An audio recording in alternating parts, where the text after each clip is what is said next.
Example number 17।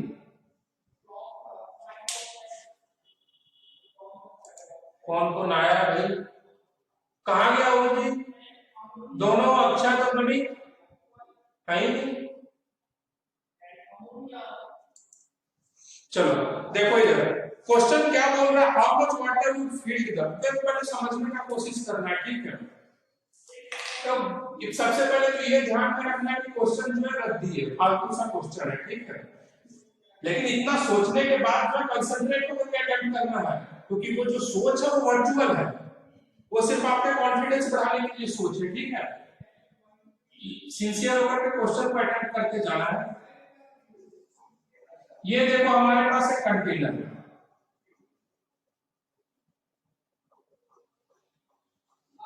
ठीक है। क्या बोला, how much water should be field, और इसका हाइट क्या है? Container of height 21 centimetre. ये कंटेनर का जो हाइट जो दिया हुआ है वो 21 सेंटीमीटर है। वेरी गुड, 21 सेंटीमीटर है। तब बोल रहा है कि how much water should be filled in a container of height 21 centimetre, कि कितना वाटर हम इस कंटेनर में डालें कि हमें क्या अपियर होगा कि ये आधा भरा हुआ है, ठीक है। कि हमें क्या अपियर होने लगे कि ये आधा भरा हुआ है। भाई चलो ठीक है, तो चलो हमने क्या किया, मान लो इस कंटेनर पानी किस कलर का होता है? ब्लू कलर का, ठीक है। देखो हमने कोशिश कर रहे हैं कि, ठीक है, तो हमने क्या कर दिया, इसे एक साइड डाल दिया, एक साइड ये कर दिया, ठीक है। ये एक सेंटीमीटर 21 सेंटीमीटर का है, ठीक है। एक सेंटीमीटर इसमें डाल दिया, ठीक है। तो ये बोल रहा है कि आधा, आधी भरी भी लगे, ठीक है। आधा भरा हुआ लगे, जितना खाली है उतना ही भरा हुआ लगे। तो खाली कितना है भाई?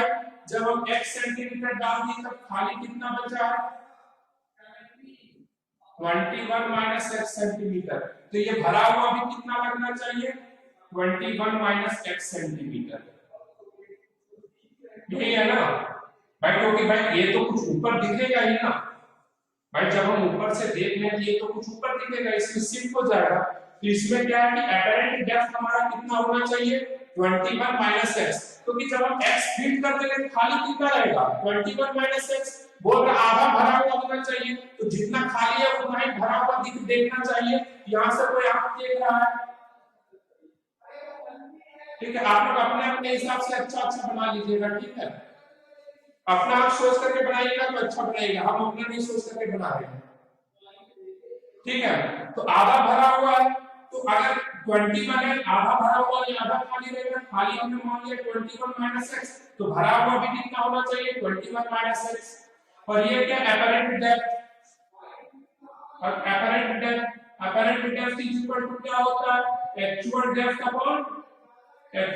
Upon mu. देख लीजिए, एक्चुअल डेप्थ अपॉन म्यू, तो अपरेंट डेप्थ कितना आ जाएगा? 21 माइनस एक्स। अपरेंट डेप्थ कितना होगा? 21 माइनस एक्स। एक्चुअल डेप्थ कितना है? एक्स। और रिफ्रैक्टिव इंडेक्स क्या? 4 बाय, यही है ना, कितना रिफ्रैक्टिव इंडेक्स दिया हुआ? x by mu. तो रिफ्रैक्टिव इंडेक्स कितना दिया हुआ? 4/3। चलो सही है, हो गया। अब सॉल्व कर दो, यहाँ पर म्यू की वैल्यू रख दिए, तो 21 is equal to x plus 3x/4, तो 21 इज इक्वल टू 7x/4, तो 7 3 जा 21, तो x इज इक्वल टू कितना हो गया? 12 सेंटीमीटर। यानी हम 12 सेंटीमीटर इसमें क्या करेंगे, वाटर को डालेंगे, तो ये हमें क्या दिखेगा? आधा खाली और आधा भरा हुआ, ठीक है। चलिए ठीक है, आगे बढ़े।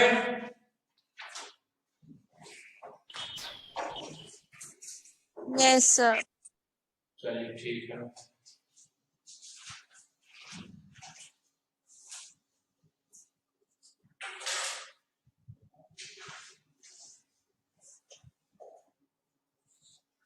Example 18।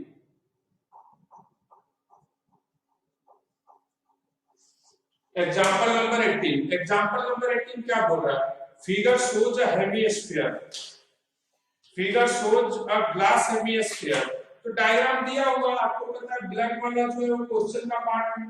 Figure shows a glass hemisphere, एक ग्लास हेमिस्फीयर बना देते हैं, पहले पूरा बना देते हैं, एक स्फीयर बना देते हैं, स्फीयर बनाना आसान होगा।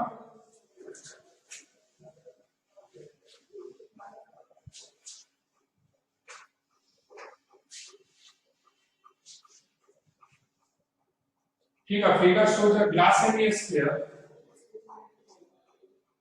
m of refractive index, इसका refractive index given है mu equal to 3/2 and radius 10 cm। Very good. इसका जो रेडियस है सेंटर से लेकर के यहाँ तक की दूरी जो है, रेडियस जो है 10 सेंटीमीटर गिवन है। A point object O is placed at a distance 20 centimeter behind the flat face। यानी ये जो फ्लैट फेस है, ये ऑप्टिकल एक्सिस ले लेते हैं, ये फ्लैट फेस से यहां से लेकर के यहां पर एक ऑब्जेक्ट रखा हुआ है जो 20 सेंटीमीटर की दूरी पर है, ये ऑब्जेक्ट है, which is viewed by an observer from the curved side। यहां से देख रहा है, जो है अच्छा सा आंख आप लोग अपने हिसाब से बना लेते हैं।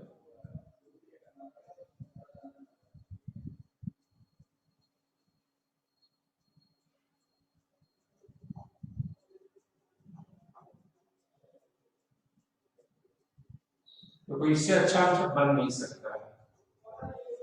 ठीक है,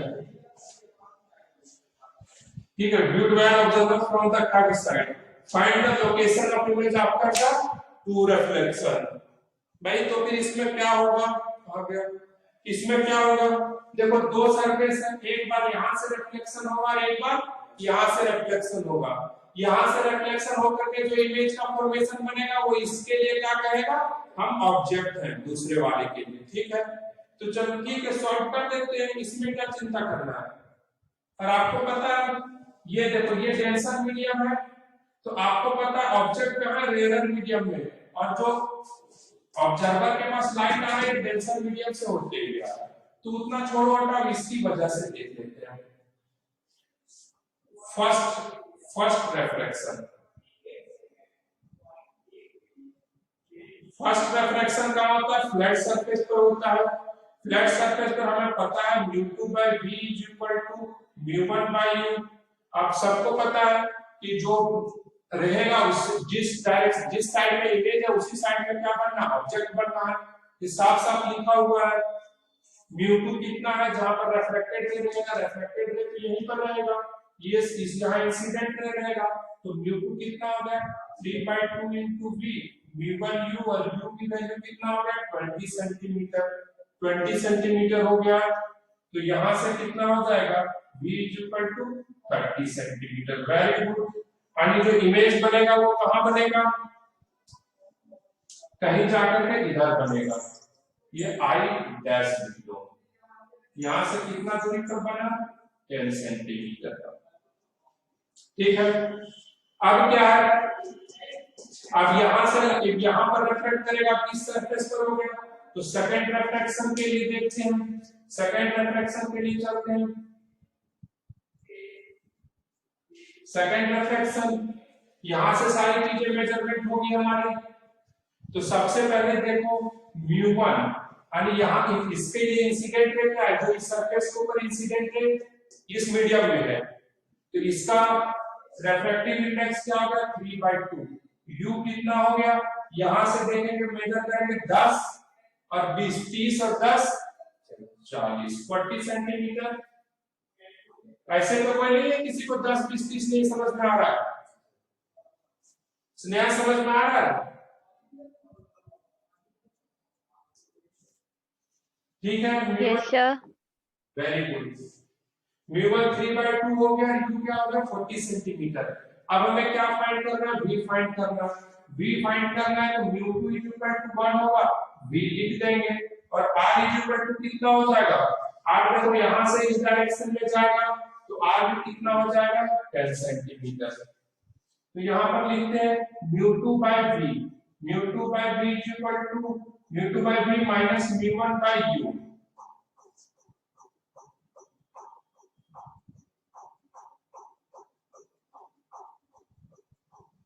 इज इक्वल टू क्या हो गया, तो μ2 माइनस μ1, μ2 माइनस μ1 बाय r, तो μ2 बाय v क्या हो गया, 1 बाय v। इसको μ1 क्या हो जाएगा, 3 बाय 2 अपन 40, तो इसको इधर ले आए, ये प्लस क्या हो जाएगा 3 बाय 2 इंटू 40 बाय μ1 क्या 3 बाय 2 ये 40 सेंटीमीटर डायरेक्ट माइनस, यहाँ पर क्या रहेंगे μ2 माइनस μ1, तो 1 minus 3 by 2, 1 minus 3 by 2 is minus 1 by 2, तो माइनस 1 बाय 2 हो गया, और ये r हो गया, r is equal to 10 centimetre. ठीक है, 20 सेंटीमीटर हो गया, तो ये क्या हो गया, देखो इधर ये 80 है, यहाँ 20 है, तो बेस सेम कर देंगे तो अपना काम हो जाएगा। तो ये काम करते हैं, यहाँ भी 4 से मल्टीप्लाई डिवाइड कर दो, 4 से मल्टीप्लाई कर दो, कितना हो जाएगा 3 माइनस 4 माइनस 1 बाय 80, यानी कि v इक्वल टू कितना बनेगा, होगा माइनस 80 सेंटीमीटर। यानी इमेज कहाँ बनेगा, कहीं इधर बनेगा, ये जो ऑब्जर्वर जो देखेगा वो कहाँ देखेगा, कहीं इधर दिखेगा 80 सेंटीमीटर के ऊपर फाइनल इमेज। माइनस नहीं देंगे क्योंकि हम ऑलरेडी साइन दे दिए इस डायरेक्शन में। ठीक है, चलिए आगे बढ़ते हैं, इसको सॉल्व कीजिए, इसको नोट डाउन कीजिए, ज्यादा बेहतर रहेगा। सर ये जो आपने सेंटीमीटर निकाला है ना, ये रेडियस से नहीं निकलेगा सर, वो उधर से, मीन्स आपको पता कैसे चलता है सर कि पॉइंट इसका वो आर से नहीं होगा सर? चलिए रे डायग्राम बना देते हैं, रे डायग्राम में कंफ्यूजन हो रहा है। Yes sir.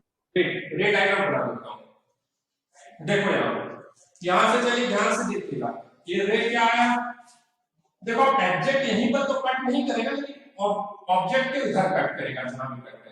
एक रे हमने लिया यहाँ से सीधा, ये यहाँ पर गया, ठीक है, तो यहाँ पर नॉर्मल क्या रहेगा, ये नॉर्मल तो डायरेक्ट ले लेगा, तो ये जाना किधर चाहेगा एक्चुअली, ये तो जाना तो जब इधर से आ रहा है यहाँ से, ये जाना यहीं पर चाहेगा, लेकिन जब हम रेयर से डेंसर में जाएंगे थोड़ा सा ऐसे मुड़ जाएगा, थोड़ा सा ऐसे मुड़ेगा, तो ये कहां कहीं इधर जाकर के कट करेगा। ठीक है, वहां पर जाके कट करेगा, इसकी वजह से हमारा इमेज कहां पर बनता हुआ दिख रहा है, यहाँ पर। फिर हम इसको लेकर के कहां पर आ गए, यहाँ पर आ गए। अब देखो यहाँ पर जो नॉर्मल रहेगा वो क्या होगा, नॉर्मल ऐसे करके बनेगा, सेंटर से जाकर नॉर्मल। तो अब देखो ये एक्चुअल में पाथ इसका क्या होना चाहिए, ये तो ऐसे करके ऐसे जाना चाहिए, लेकिन अब क्या होगा, डेंसर से रहना away from the normal, denser से इधर आ गया, यहाँ कहीं को आ जाए, क्योंकि अवे फ्रॉम द नॉर्मल भाई थोड़ा मोड़ेंगे तो यहाँ कटेगा, लेकिन कटेगा तो इसी लाइन पर, और एक तो खैर एक तो आसानी से सीधा आता चला जाएगा, इसके ऊपर तो कोई फर्क नहीं पड़ना है लोगों को। Yes sir. चलो इसको सॉल्व करो, ड्रॉ करो पूरा।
क्वेश्चन कौन लिखेगा नवीन? कब लिखेगा?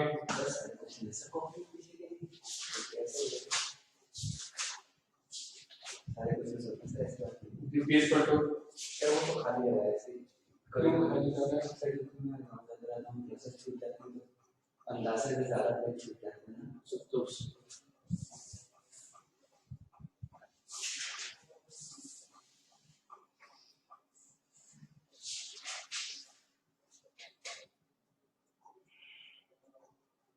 ठीक है, हो गया।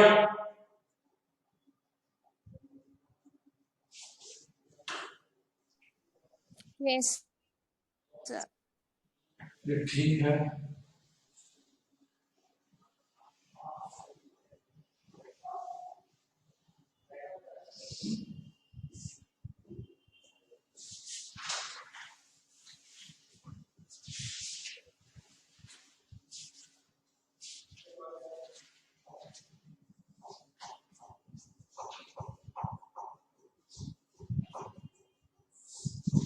प्रिज्म एक ट्रांसपेरेंट मीडियम है।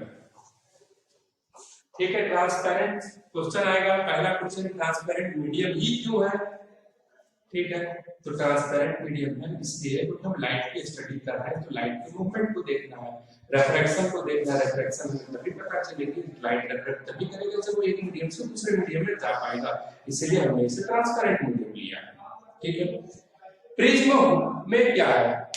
सबसे पहले हम देखो, जब भी अब हम स्लैब के बारे में पढ़े, चाहे प्रिज्म के बारे में पढ़े, चाहे लेंस के बारे में पढ़े, दो सरफेस रहता है। एक इंसिडेंट सरफेस रहता है और एक क्या रहता है? एमर्जेंट सरफेस रहता है। एक सरफेस जहां पर लाइट इंसिडेंट गिरती है और एक सरफेस जहां से लाइट उसे क्या होती है? बाहर निकलती है।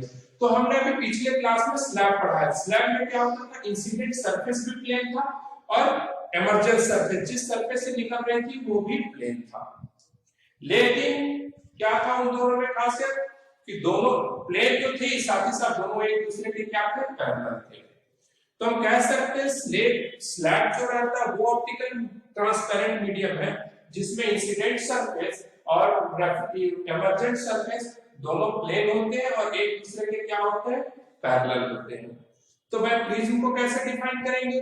प्रिज्म भी वो ट्रांसपेरेंट मीडियम है जिसमें इंसिडेंट सरफेस और एमर्जेंट सरफेस दोनों क्या होते हैं? प्लेन होते हैं। ठीक है, it is a transparent medium which having both incident surface and emergent surface are plane but non parallel to each other। या तो हम ये लिख सकते हैं but crosses each other। बस यही ध्यान में रखना है कि इंसिडेंट सरफेस और एमर्जेंट सरफेस दोनों क्या करेंगे? एक दूसरे को क्रॉस करेंगे। and the angle of intersection between incident surface and emergent surface is known as angle of prism। ठीक है, मैं लिखते जाता हूं। It is a transparent medium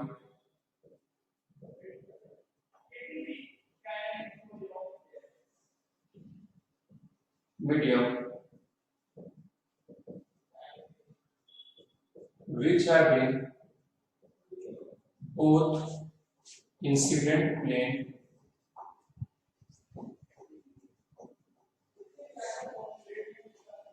and emergence plane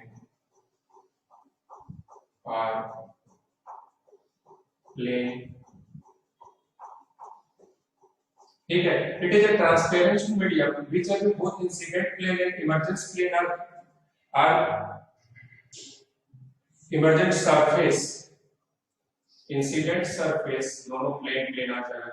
incident surface and emergent surface, incident surface and emergent surface।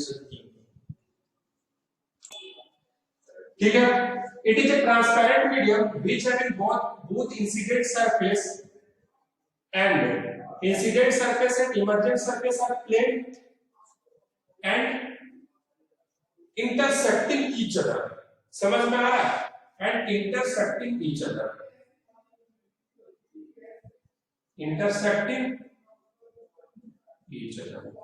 ठीक है, intersecting each other की जगह पर हम ये भी रख सकते हैं कि नॉट पैरेलल। लेकिन हमने क्या लिख दिया, intersecting each other and this angle of intersection and this angle of intersection is known as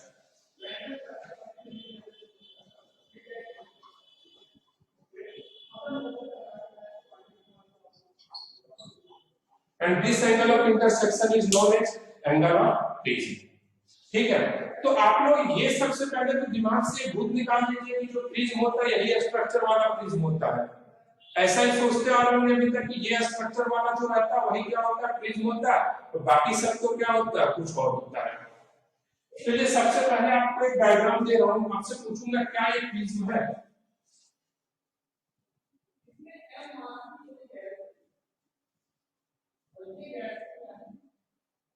क्या ये प्रिज्म है?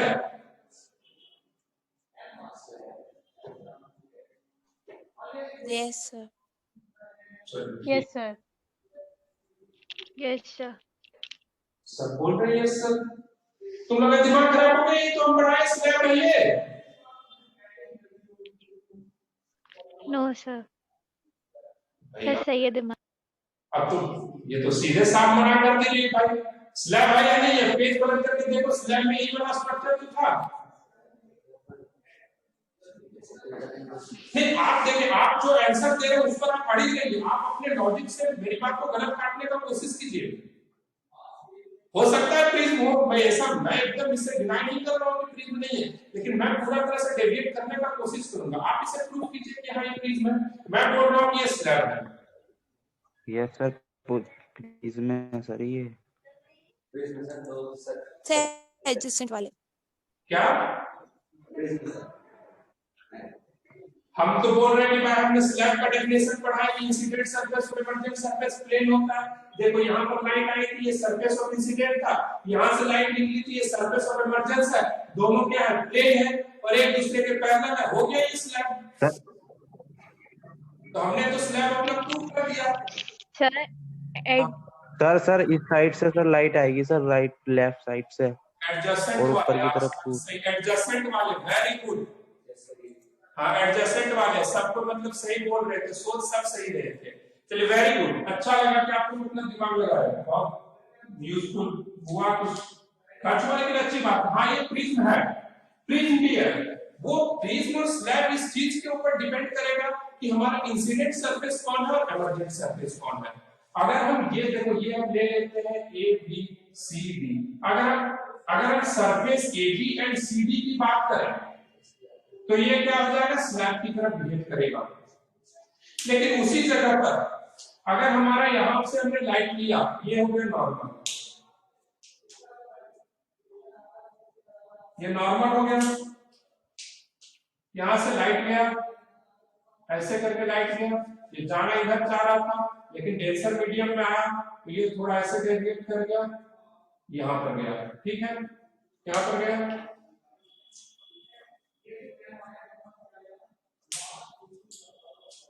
फिर ये जाना इधर जा रहा था लेकिन अब क्या हो गया, रेजर मीडियम में आउट हो गया, तो ये हो गया ये प्रिज्म। ठीक है, यहां पर क्या हो गया, अब देखो अगर AD and AB incident, AD and AB को अगर हम सरफेस ऑफ इंसिडेंस लेते हैं, सरफेस इंसिडेंट सरफेस लेते हैं,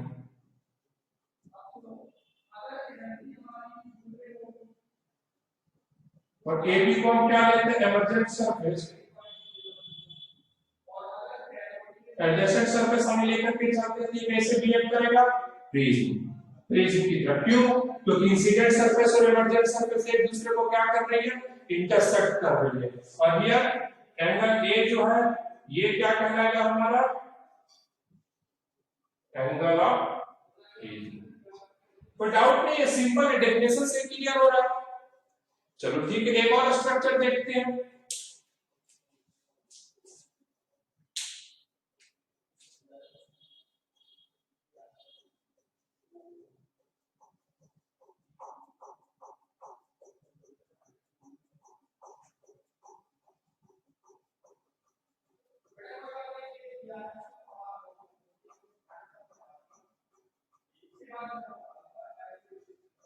नॉट टिपिकल स्ट्रक्चर बनाने का। ठीक है, ये रहा। क्या एक प्रिज्म है? चलिए, लाइट जो यहां पर इंसिडेंट कर रहा है, ठीक है, लाइट यहां इंसिडेंट कर रहा है, थोड़ा सा इधर डेविएट कर दो और यहां से बाहर निकल गया, ठीक है। चलो अब बताओ, क्या ये प्रिज्म है?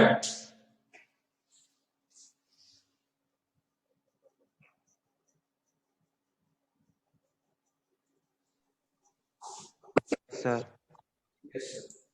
Yes sir. Maximum answer yes पर आया है, एक आंसर नो में आया है। सर है, देखो ये जो है यहां पर इंटरसेक्ट नहीं कर रहा, लेकिन देखो है, नॉन पैरेलल है। चलो अब हम इस डेफिनेशन में लिख देता हूं नॉन पैरेलल, ठीक है।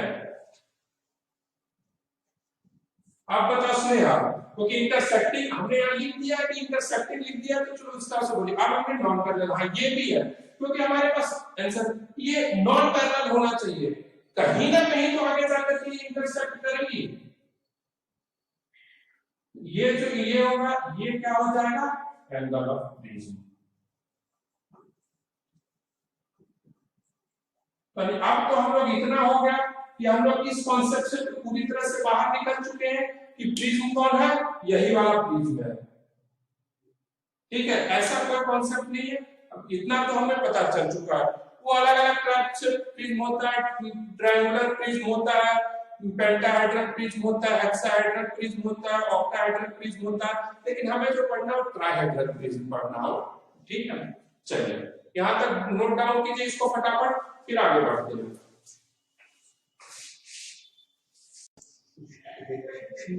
देखिए इधर, ठीक है, ये रहा ट्रायंगुलर प्रिज्म, टेट्राहेड्रल प्रिज्म। इसमें क्या होता है, कितने कितने जो रहते हैं ट्रायंगल रहते हैं, एक ये ट्रायंगल हो गया और एक ये पीछे, दो ट्रायंगल हो गया। बाकी सारा क्या है, रेक्टेंगल। दो ट्रायंगल और क्या हो गया, तीन रेक्टेंगल।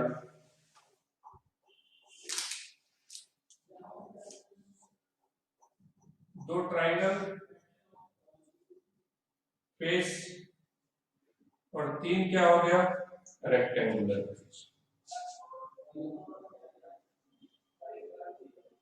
ठीक है, अब हम पढ़ेंगे किसी प्रिज्म में पढ़ेंगे right angle prism. Right angle prism बोल देंगे कि एक एंगल 90 डिग्री होता है, उसी तरह जिसके दो एंगल बराबर होते हैं उसको कौन सा प्रिज्म कहते हैं? कोई ट्रायंगल, कौन सा ट्रायंगल कहते हैं जिसके दो एंगल बराबर होते हैं, दो साइड?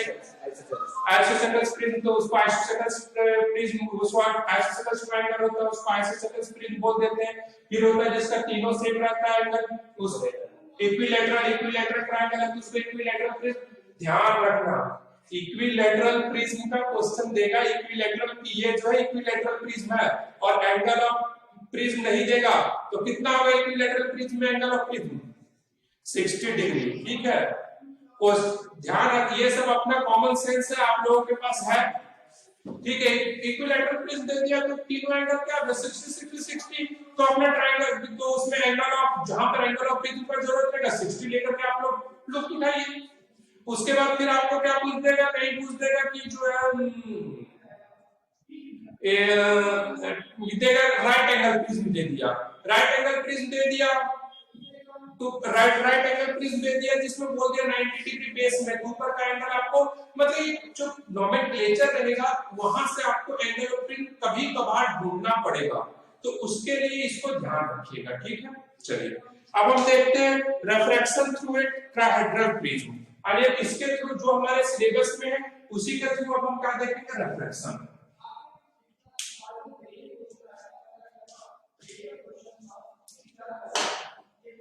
ध्यान से देखते जाना।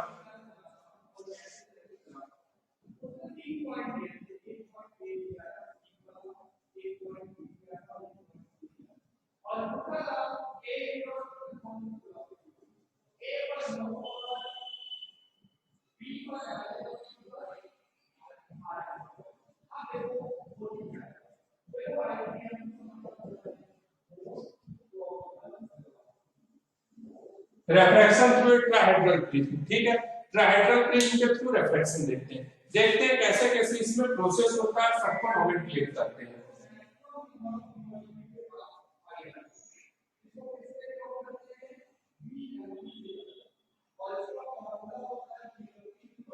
ठीक है, ये हो गया प्रिज्म, ये बेस है, ये हमारा एंगल ऑफ प्रिज्म होगा क्योंकि ये एंगल ऑफ इंसिडेंस है और ये एंगल ऑफ इमर्जेंट, सॉरी ये इंसिडेंट सरफेस रहेगा, ये इमर्जेंट सरफेस रहेगा, इसलिए ये क्या हो गया एंगल ऑफ प्रिज्म से ए से रिप्रेजेंट करके इधर बीसी हो गया, बीसी हमारा क्या हो गया बेस हो गया, ठीक है। तो यहां पर हम सबसे पहले नॉर्मल ड्रॉ करते हैं, ये रहा नॉर्मल, ये नॉर्मल है, यहां पर ध्यान दीजिएगा ये क्या हो गया इंसिडेंट रे हो गया, ये IR that is incident ray. Incident ray कहां जाना चाहेगा, क्योंकि इधर जाना चाह रहा है ना, इसका ध्यान से क्या निकला था टारगेट लेकर के वहां जा रही है, बीच में दूसरा मीडियम डेविएशन रिफ्लेक्शन हो गया, ठीक है। यहां पर क्या हो गया, ये क्या हो गया एंगल ऑफ इंसिडेंस, ठीक है। एंगल ऑफ इंसिडेंस अब क्या हो गया, इधर में जाकर के हल्का सा डेविएट किया, थोड़ा सा डेविएशन यहां पर दिखा देता हूं, प्रॉब्लम नहीं, या तो फिर थोड़ा और क्लैरिटी चाहिए तो लोग ऐसे दिखा दिए, थोड़ा और दिखा देते क्या जाता है। अब देखो और भी ज्यादा स्पेस बन गया हमारे पास, ठीक है, यहां तक आ गया, ठीक है। अब यहां पर फिर से क्या करना है, जो भी देखना नॉर्मल ड्रॉ करो, ठीक है, नॉर्मल ड्रॉ करेंगे। अब यहां पर क्या होगा, ये एंगल ऑफ, ये हो गया एंगल ऑफ रिफ्लेक्शन r1 हो गया, ये फर्स्ट सरफेस का बाय इंसिडेंट है कुछ रिफ्लेक्शन होगा, और इस एंगल को हमने क्या नाम दे दिया r2। अब ये लाइट कहां निकलना चाहेगा, सीधा निकलना चाहेगा, लेकिन ये क्या हो जाएगा, ये कुछ अवे फ्रॉम द, तो एंगल ऑफ ये क्या हो गई इमर्जेंस, ठीक है, ये एंगल ऑफ इमर्जेंस। तो अब देखो आपका जिसमें मेन डिस्कशन है वो आपको पढ़ाया जाएगा एंगल ऑफ डेविएशन, कितना मैक्सिमम होता है, कब मिनिमम होता है, मतलब बस वहीं पर रहना है, ठीक है। तो हम यहाँ पर एंगल ऑफ डेविएशन को डिस्कस कर लेते हैं।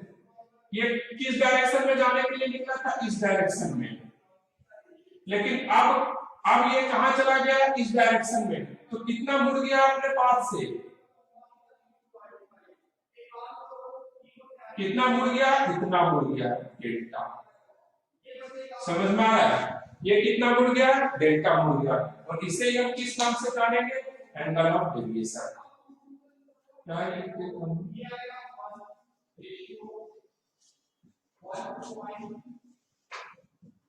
एंगल ऑफ डेविएशन, ठीक है। आई क्या हो गया एंगल ऑफ इंसिडेंस, ठीक है, आई एंगल ऑफ इंसिडेंस, ई क्या हो गया एंगल ऑफ इमर्जेंस, ठीक है, r1 first reflection angle, r2 क्या हो गया इमर्जेंट सरफेस के बीच वहां पर जो रिफ्लेक्शन एंगल है, ठीक है। और इसका रिफ्रैक्टिव इंडेक्स क्या है मटेरियल का, जो प्रिज्म है उसका रिफ्रैक्टिव इंडेक्स म्यू है, मैं लिखूंगा नहीं, ठीक है। I angle of incidence, E angle of emergence, r1 first reflection, E second reflection, mu refractive index, लिख लेना, ये थोड़ा साफ साफ नहीं दिख रहा है, ठीक है, यहां तक हो गया। अब देखो इसका जब हम यूज करते हैं तो कुछ रिलेशंस हमें फाइंड करने हैं, ठीक है, तो कुछ रिलेशंस हम फाइंड करने के लिए जाते हैं, किसके कुछ रिलेशंस फाइंड करने हैं, ठीक है। ये यहां पर प्रिज्म एंगल लिख दीजिए, यहां पर ये लिख लीजिएगा आप लोग तुरंत, अभी जब नोट कीजिएगा I angle of incidence, E angle of emergence, r1 first reflection angle, r2 second reflection angle, mu refractive index of prism, और ये क्या हो गया एंगल ऑफ प्रिज्म। अभी आप लोग लिख लीजिएगा,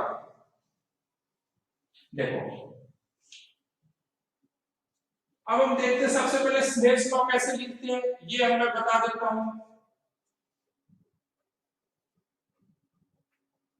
स्नेल्स लॉ इंसिडेंट सरफेस बोल दो, इंसिडेंट सरफेस के ऊपर बोल दो, या तो एबी के ऊपर स्नेल्स लॉ बोल दो, क्या रहेगा यहाँ, sine i is equal to mu sine R1। ठीक है,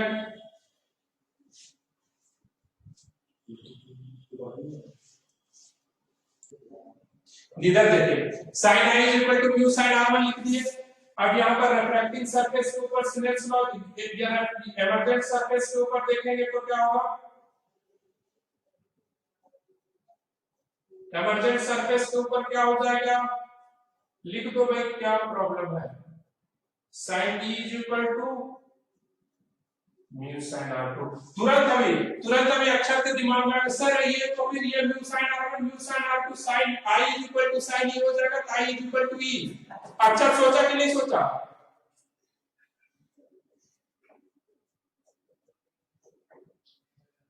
यस देखो मुझे पता था यस एकदम लिखने, लेकिन भाई ऐसा नहीं होगा, R1 और R2 जरूरी नहीं है कि एक है, इसलिए मैंने तुरंत देख लिया R1 और R2 जरूरी नहीं है कि एक है। ठीक है, इसीलिए मैं बोला, इसलिए ध्यान में रखना है, जरूरी नहीं I और E इक्वल होगा। ठीक है, अब देखो, अब यहां तक पता चले, उसके बाद मैं रिलेशन, एक रिलेशन प्रूव करूंगा, आज का लास्ट रिलेशन है ये मान लो हमने नाम दे दिया इसे P मान लो, ये Q मान लो, और ये मान लो इसको क्या मान ले, R मान लेते हैं, क्या प्रॉब्लम है, कुछ भी लिखते हैं। ठीक है, PQR मान लेते हैं। ठीक है, तो चलो ट्राइंगल ये लिखते हैं, इसी एंगल को हम क्या मान लेते हैं, थीटा मान लेते हैं, कोई प्रॉब्लम है क्या, मान लेते हैं थीटा फाई मान लेना। तो ट्राइंगल PQR में क्या लिखेंगे, R1 plus R2 plus theta is equal to 180 degree. कोई problem, R1 plus R2 plus theta is equal to 180 degree, problem होगा तो भी मैं एक्सप्लेन नहीं करूंगा क्यों लिखा। अब देखो रेक्टेंगल में आते हैं PAQR, ट्रायंगल PAQR में आ गए, चतुर्भुज वाले में आ गए, तो देखो एंगल A, इसको पूरा A लिख देते हैं, ये वाला एंगल कितना होगा P, यहां से आगे 90 डिग्री होगा, फिर 90 लिख दिए, इस वाले को थीटा लिख दें, और प्लस है 90 इज इक्वल टू कितना लिख दें 360। अरे भाई दिखना बंद हो गया शायद, दिख रहा है लास्ट लाइन, यस सर, ये दिख रहा है, सर बस लास्ट वाला ही दिख रहा है। यस सर, बस दिख रहा है नहीं दिख रहा है, दिख रहा है सर, दिख रहा है। सर दिख रहा है। when a plus 90 plus theta plus 90 is equal to 360, तो पता है इन दोनों के हेल्प से हम क्या लिख देंगे, R1 plus R2 is equal to A, R1 plus R2 is equal to A लिख देंगे इन दोनों के हेल्प से। कोई प्रॉब्लम है क्या भाई, देखो इधर 90 90 180, 360 में 180 माइनस की 180 बचेगा, यहाँ R1 plus R2 plus theta is equal to 180, यहाँ A plus theta is equal to 180, तो R1 plus R2 is equal to ये हुआ। ठीक है, तो ध्यान में रखना, आप लोग ध्यान में रखिएगा कि R1 और R2 इक्वल नहीं हो, मतलब इक्वल होगा, एक कंडीशन आएगा यहाँ पर जहां इक्वल होगा, वो स्पेशल केस है, हमेशा इक्वल नहीं होना है। ठीक है, तो लेकिन इन दोनों का समेशन जो होगा, फर्स्ट रिफ्लेक्शन एंगल और सेकंड रिफ्लेक्शन एंगल का जो समेशन होगा, वो हमेशा किसके इक्वल होगा, एंगल ऑफ प्रिज्म के इक्वल होगा। ठीक है, यहां तक ध्यान रखिएगा। चलिए ठीक है, चलिए जल्दीबाजी करने के बाद इसको यहां तक एकत्र रखें, और आप लोग जो एससी वर्मा सॉल्व कर रहे हैं, जो डीसी पांडे अपने हिसाब से सॉल्व कर रहे हैं, मतलब प्रैक्टिस जो है कंटिन्यूअस रखिएगा। जो मॉड्यूल का भी प्रीवियस ईयर का क्वेश्चन है, ये तो बात ही नहीं हुआ, अपना प्रैक्टिस जो है कंटिन्यू रखिएगा, समझे। चलिए ठीक है, thank you thank you sir.